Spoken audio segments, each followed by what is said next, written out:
গরুর খামার করে 4টা ঘর করেছি, খরচ হয়েছে প্রায় 7.5 লাখ টাকা। এবার সংসারে খরচ চলছে, এগুলা দেখ সংসারে খরচ।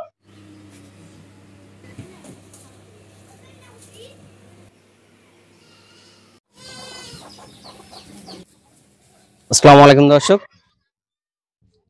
আমি শহীদুর রহমান সিনায়কের পক্ষ থেকে আপনাদেরকে স্বাগত জানিয়ে আরো একটি দেশি গরুর খামারের ভিডিও নিয়ে আপনাদের সামনে হাজির হলাম। দর্শক, আজকে আমি এসেছি দিনাজপুর জেলার বিরামপুর উপজেলার বিনাইল ইউনিয়নের চৌঠা গ্রামে। এই গ্রামেরই একজন সাধারণ কৃষক এবং প্রান্তিক দেশি গরুর খামারি আমিরুল ইসলাম। তিনি তার বাড়িতে একটি ছোট্ট আকারে ছোট্ট পরিসরে 6 থেকে 7টি গরু প্রতিপালন করে থাকেন। তো আজকে আমি সেই আমিরুল ইসলামের গরু প্রতিপালনের সার্বিক চিত্র সংক্ষিপ্ত আকারে আপনাদের সামনে তুলে ধরার চেষ্টা করব। তো দর্শক, চলুন আমরা ওনার বাড়ির ভিতরে যাই এবং আমরা তার গরুগুলো দেখি এবং আমিরুল ইসলামের সঙ্গে কথা বলি, তিনি ঠিক কিভাবে গরুগুলো প্রতিপালন করতেছে এবং কিভাবে এগুলোর যত্নার্থী নিচ্ছে সেই বিষয়টি জানার জন্য। আমিরুল ভাই আছে নাকি? হ্যাঁ আছি। আমিরুল ইসলামের বাড়ির ভিতর ঢুকে চোখে পড়ল কিছু দৃষ্টিনন্দন গরু। এই দৃষ্টিনন্দন ও সুঠাম দেহের অধিকারী গাভী গরুগুলো দেখতে অনেক সুন্দর। তার সঙ্গে কিছু বাছুরও রয়েছে। বাছুরগুলো অনেক নাদুস নদুস এবং প্রাণবন্ত, দেখলে চোখ জুড়িয়ে যায়। মাটির ঘর ভেঙে উপরে টিনের ছাউনি দিয়ে ঘরের এক পাশে কাঠের ফালা দিয়ে তৈরি করেছেন ডোগা, আর এভাবেই সে গরুগুলো প্রতিপালন করতেছে। তার গোয়ালের এক পাশে চোখে পড়ল দৃষ্টিনন্দন একটি সাইওয়াল জাতের গাভী।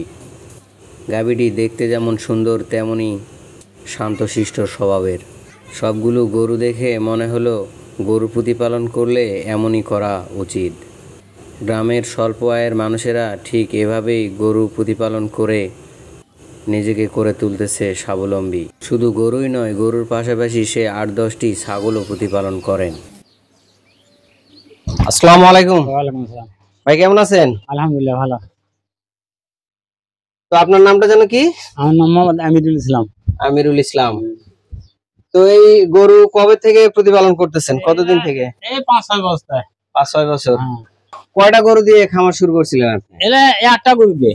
একটা? হ্যাঁ। একটা গরু কিনা ছিল না বাড়ি? না, কিনা ছিল। কিনা। হ্যাঁ। কত দিয়ে কিনছিলেন? কিনছিল এই 26-27 টাকা দিয়ে। 26-27,000। তো এখন কয়টা আছে? এখন আছে 7টা। আসলে 9টা বিক্রি করেছি, 2টা। 9টা ছিল, 2টা বিক্রি করছেন। তো 2টা কত দিয়ে বিক্রি করছেন? 2টা বিক্রি করেছি 1,05,000। 1,05,000। তাহলে আপনি 5 বছর থেকে এই গরুর প্রতিপালন করতেছেন, একটা দিয়ে শুরু। একটা দিয়ে। একটা কয় টাকা দিয়ে কিনছিলেন? ওই 26,000 টাকা। 27,000 টাকা, 27,000 টাকা। তো আপনি এই 5 বছরে এই আপনার গরুর খামার করে, এই গরু প্রতিপালন করে, এখান থেকে আপনি এই গরুর প্রতিপালনের উপরে আপনার সংসারের সার্বিক উন্নয়ন কি কি করছেন, অর্থনৈতিক ভাবে কি কি উন্নয়ন করছেন এই গরুর খামারের উপর? গরুর খামার করে 3টা ঘর করেছি, 4টা ঘর করেছি। 4টা ঘর। এটা কত টাকা খরচ হয়েছে? খরচ হয়েছে প্রায় 7.5 লাখ টাকা। 7.5 লাখ। 7.5 লাখ টাকা আপনার বাড়ি করতে খরচ। 3টা ঘর, 4টা ঘর। 4টা ঘর ইটার। আর এই এখন 7টা গরু আছে। 7টা আছে। আর এ বাদে আর কি করছেন? এ বাদে সংসারে খরচ চলছে, এগুলা দেখ সংসারে খরচ। আর আচ্ছা, এই গরুর খামারে আসার একটু গল্পটা আমাকে একটু শোনান দেখি। কিভাবে আসলেন আপনি গরু প্রতিপালনে? গরু প্রতিপালনে আসলো আমাদের আত্মীয় স্বজন পাড়া প্রতিবেশী তো এগুলা পুষে। হ্যাঁ। আমার দেখা দেখি আমি বলছি না, এ হারে হবে না, জমা জমি তো আমাদের কম। গরু বৌদি পাইলে পুষলে কিছুটা লাভ আসবে। আগে আপনার এই গরু প্রতিপালনের আগে আপনার সংসারিক অবস্থা কেমন ছিল? সংসারের অবস্থা খুব খারাপ ছিল। খুব খারাপ ছিল।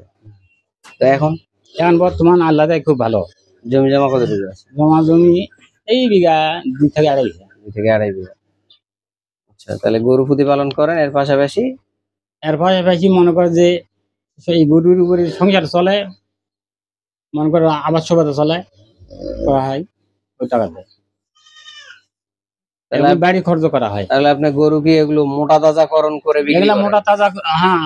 এগুলা 2-3টা থুই আর কয়েকটা আমরা ওই সুগান দিয়ে কিনে এগুলা বেচা বিক্রি করি, বেচা বিক্রি করতে লাভ বার হয়, যেগুলা লাভ বার হয় এই লাভ দিয়ে সংসার চালাই।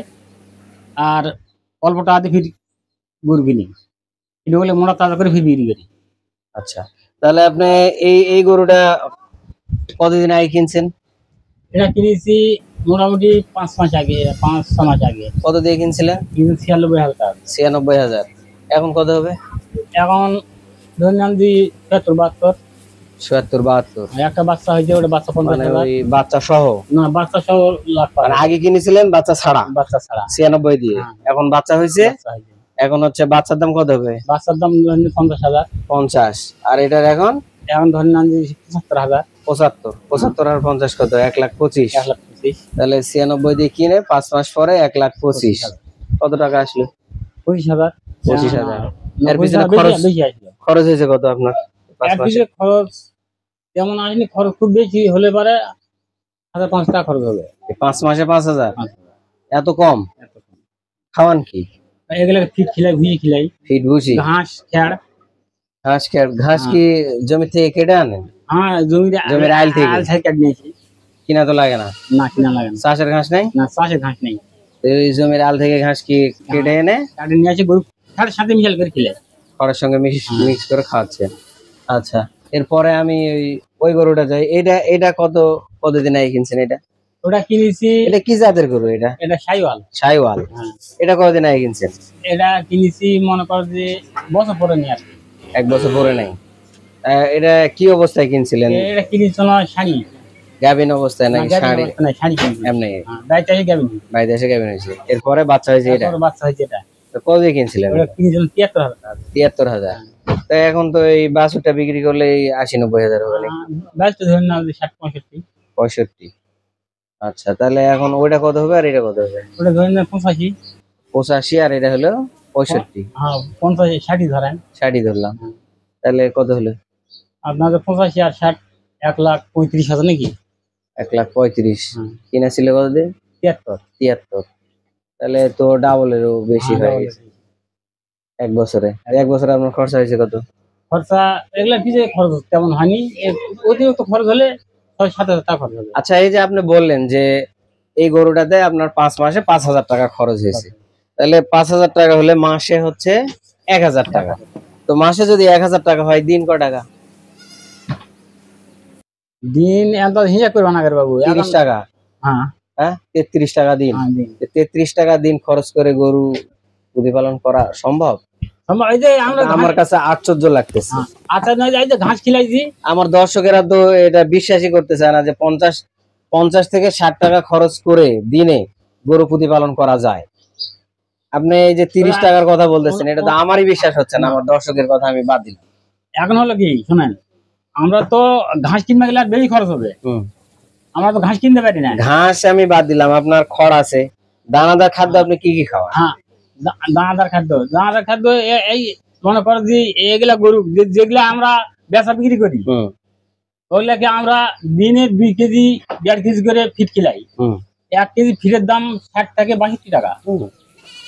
1 কেজি ফিটের দাম যদি 60 থেকে 62 টাকা হয়, দিনে যদি 1.5 কেজি খাওয়ান 90 টাকা, তাহলে 30 টাকার হিসাব দিলেন। 30 টাকা ওই হিসাবে আপনার কথা হিসাবে আমি বলছি, এই কারণে যেগুলো একটা আমরা বেচা বিক্রি করিনি। যখন বেচা বিক্রি করার কতদিন আগে থেকে খাওয়াটা শুরু করেন? এগুলা 3 মাস আগে থেকে। 3 মাস আগে থেকে যে বিক্রি করবেন, 3 মাস আগে থেকে এই খাদ্যটা আপনারা দেন। ও আচ্ছা, ফিট খিলাম 2 কেজি থেকে 1.5 কেজি বা 2 কেজি 3 মাস খাওয়াবেন। 3 মাস খাওয়াবেন। হ্যাঁ, তখন তো খরচ বেড়ে যায়। হ্যাঁ, খরচ বেড়ে যায়। তাহলে আপনারা এই সিস্টেমটা করতেছেন যে গরু বিক্রি করার 2.5 থেকে 3 মাস আগে আপনারা এই খাদ্যটা ফুল পরিমাণে দিচ্ছেন, দিয়ে তারপরে এটাকে লোড দিয়ে বিক্রি করতেছেন। এর আগে আপনারা স্বাভাবিক ভাবে যেটা খাবার এটাই খিলাই। এই এখন হলো আমি বুঝলাম আপনার এই বিষয়টা। আসলে আমি দর্শকেরা আমাকে কমেন্টস করে যে ভাই হয় ওই খামারের মাথা খারাপ, আর না হলে আপনার প্রতিবেদনের হিসাব ঠিক আছে।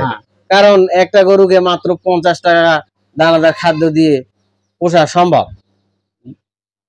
নয়।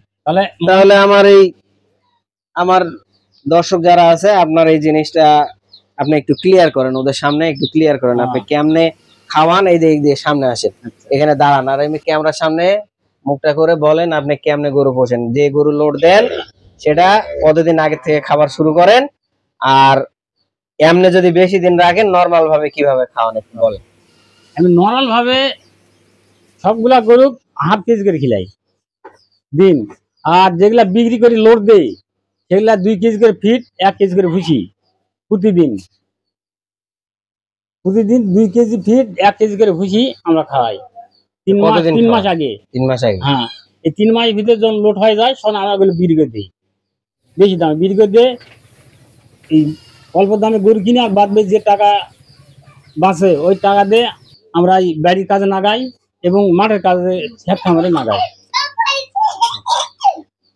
তো দর্শক, আপনারা শুনলেন আমার এই ক্ষুদ্র খামারির কাছ থেকে ওনার গরু প্রতিপালনের পদ্ধতি, উনি ঠিক কিভাবে গরু প্রতিপালন করেন এবং সেখান থেকে উনি কতটুকু লাভবান। মাত্র 5 বছর হচ্ছে ওনার এই ক্ষুদ্র খামারটি শুরু করা এবং গরু প্রতিপালন শুরু করা। মাত্র একটি গরু 26,000 টাকা দিয়ে কিনে ওনার খামারের যাত্রা শুরু। আর আপনারা দেখতে পাচ্ছেন এই যে চারিদিকে মাটির ওয়াল, এটা হয়তো মাটির ঘর ছিল, এটা ভেঙে এখানে গোয়াল বানানো হয়েছে। এখানে গরু উনি প্রতিপালন করতেছে, উপরের টিন দিয়ে ছাউনি সাধারণভাবে, সামনে কিন্তু পুরাটাই ফাঁকা। তো দর্শক, এভাবেই উনি একেবারে কম খরচে গরুগুলো প্রতিপালন করে উনি অনেকটাই লাভবান হয়। যে করতে চাই যে খামারের কাছ থেকে পরামর্শ নিয়ে কাজ করবে, তার লাভবান বেশি হবে। আপনার মতো এরকম শুরু করলে ইনশাল্লাহ আল্লাহর রহম বেশি হওয়া লাগবে। আচ্ছা, তো আপনার এই যে এই বাছুরটা আমি দেখলাম, এটা তো খুব সুন্দর একটা বাছুর, এটা গাঁড়া বাছুর নাকি? না, দামুর বাছুর। দামুর বাছুর এত সুন্দর। হ্যাঁ। আচ্ছা আচ্ছা, এটাও শাহিওয়াল নাকি? শাহিওয়াল, হ্যাঁ। তো ভালোই তো হয়েছে। তো দর্শক, আপনারা এই আমিরুল ইসলামের গরু প্রতিপালনের যে সংক্ষিপ্ত চিত্র, এটি আমি আপনাদের সামনে সংক্ষিপ্ত আকারে তুলে ধরার চেষ্টা করেছি মাত্র। তো আপনাদের এই ভিডিওটি ভালো লাগলে চ্যানেলটি অবশ্যই সাবস্ক্রাইব করবেন এবং পাশে থাকা বেল আইকনটি বাজিয়ে দিবেন পরবর্তী ভিডিওর নোটিফিকেশন পাওয়ার জন্য। সে পর্যন্ত ভালো থাকবেন, সুস্থ থাকবেন এবং গরু বেশি বেশি প্রতিপালন করবেন। শুধু গরুই না, হাঁস মুরগি ভেড়া যা আছে আপনারা কৃষি ভিত্তিক, এমনকি উন্নত জাতের ফল ফলাদির বাগান, এগুলো করতে পারেন, করে আপনারা স্বাবলম্বী হতে পারেন। সে পর্যন্ত আপনারা ভালো থাকবেন, সুস্থ থাকবেন। দেখা হবে নতুন পরবর্তী ভিডিওতে। আসসালামু আলাইকুম ওয়া রাহমাতুল্লাহি ওয়া বারাকাতুহু।